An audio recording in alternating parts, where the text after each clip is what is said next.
কৃষি উপকরণের বর্ধিত মূল্যের সঙ্গে শ্রমিকের মূল্য বৃদ্ধি সব মিলে আমন চাষে কৃষকের উৎপাদন খরচ বেড়েই চলেছে।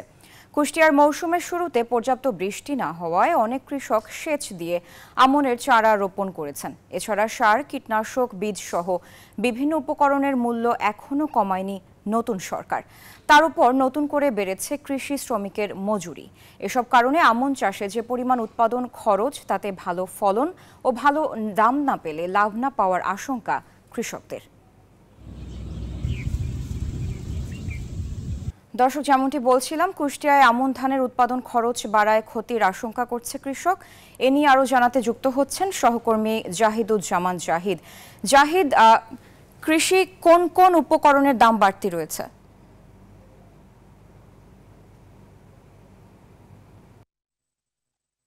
ধন্যবাদ সারা মেহজাবিন। আসলে বেশ কিছুদিন ধরেই কয়েক বছর ধরে কৃষির যে বিভিন্ন উপকরণ, যেমন সার, বীজ, কীটনাশক এবং ডিজেল, সেই সঙ্গে বিদ্যুৎ, এগুলোর কিন্তু দাম বেড়েছে এবং সেই সঙ্গে কৃষক যে ভর্তুকি আকারে এগুলোর দাম কম পেত, সেটি কিন্তু গত সরকার সেই ভর্তুকিগুলো কাটল করে তারা কিন্তু দাম বাড়িয়েছে। যে কারণে কৃষক দীর্ঘদিন ধরে তারা দাবি জানিয়ে আসছে যে এই পরিস্থিতিতে তাদের ধানের উৎপাদন খরচ, বিশেষ করে এখন যে আমন চাষ হচ্ছে, সেই আমনের উৎপাদন খরচ কিন্তু বেশ বাড়তি এবং সে কারণে তাদের যে যদি উৎপাদন বেশিও হয়, ফলন ভালোও হয়, সেক্ষেত্রেও কিন্তু তাদের একটা লোকসানের মুখে পড়তে হয়।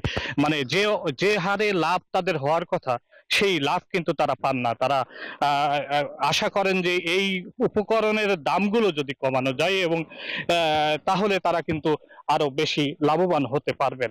সঠিক প্যাড আর সঠিক তথ্য দিয়ে এসব সামলে নিব এক হয়ে। Monalisa sanitary napkin.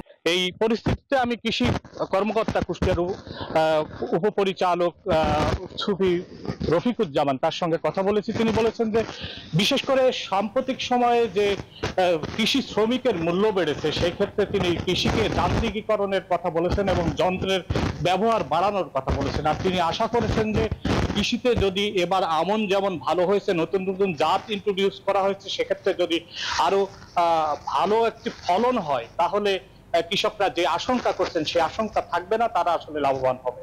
এই কথা জানিয়ে আমি ফিরে যাচ্ছি স্টুডিওতে। সারা মেহজাবিন, আপনার কাছে। জাহিদ, আপনাকে অসংখ্য ধন্যবাদ।